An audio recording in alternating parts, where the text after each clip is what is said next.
Psalm 37 leer ons dat kinderlike vertroue in die Here, wat my hemelse Vader is, die enigste wyse van lewe is, wanneer ek as 'n gelowige in die wêreld verontreg word. Daar is nie 'n ander opsie nie. Beteken dit nou dat ek niks moet doen nie? Op 'n manier is die antwoord ja. Vertroue impliseer net dit. Gee oor. Laat los.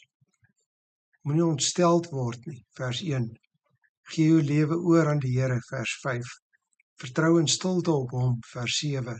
En weer, moenie ontsteld wees nie, vers 7.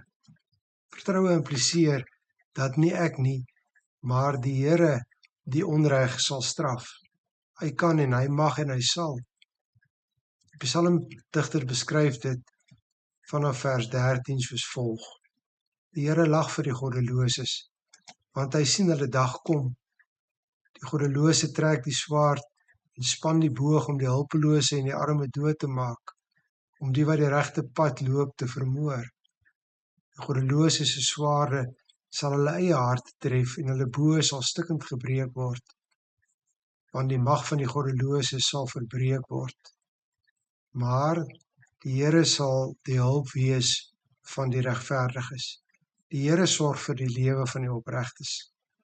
En wat hulle besit, sal hulle behou solank hulle lewe. In tyd van nood sal hulle nie verleë staan nie. In tyd van gebrek sal hulle genoeg hê. Die goddelose sal te gronde gaan. Die vyande van die Here sal tot niet gaan. Soos mooi weivelde wat in vlamme opgaan, so sal hulle verdwyn.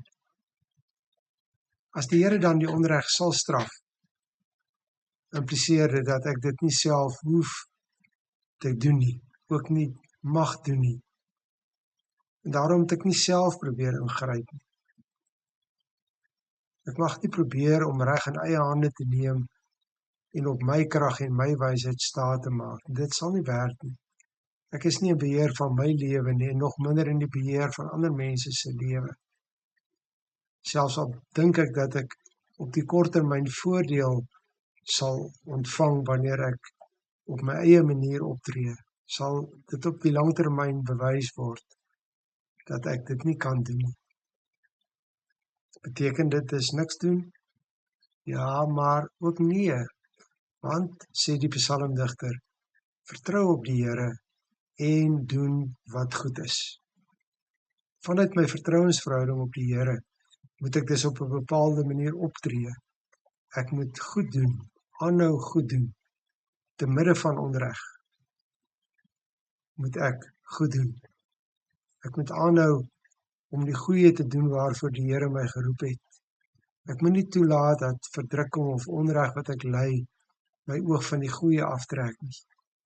Ek moet nie stop in my lewe deur die onregverdige laat beheers nie. Die Psalm het vele opdragte in hierdie verband. Wat beteken dit om goed te doen? Woon en werk rustig voort. Moenie kwaad word nie. Wees tevrede met die bietjie, al het die onregverdige baie. Lewe opreg, wees vrygewig, bly weg van die kwaad af.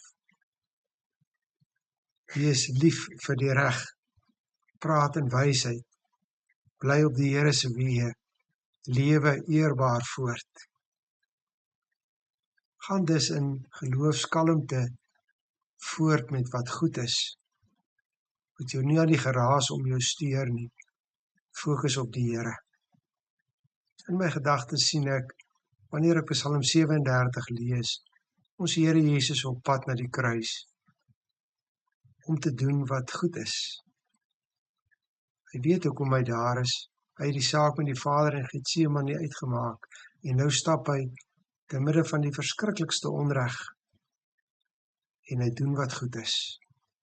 Hy stop nie by elkeen wat hom spot en spuug nie, by elkeen wat hom beledig nie. Hy probeer homself nie handhaaf nie. Hy stap doelgerig in sagmoedigheid en vertroue op sy Vader voort. Ek weet mos, my tye is in die hand van die Here. Ek weet mos, ek het 'n hemelse Vader wat vir my sorg en my beskerm. Ek weet mos niks en niemand kan my uit sy hand ruk nie. Daarom kan ek vorentoe kyk, aanhou goed doen, vertrou op die Here. Daarom kan ek rustig voortwerk. Daarom kan ek my vreugde in die Here vind. Daarom kan ek my lewe aan hom oorgee. Daarop kan ek vertrou in stilte op hom vertrou. Want hy en nie die onregverdige nie beheer my lewe. Goeienaand.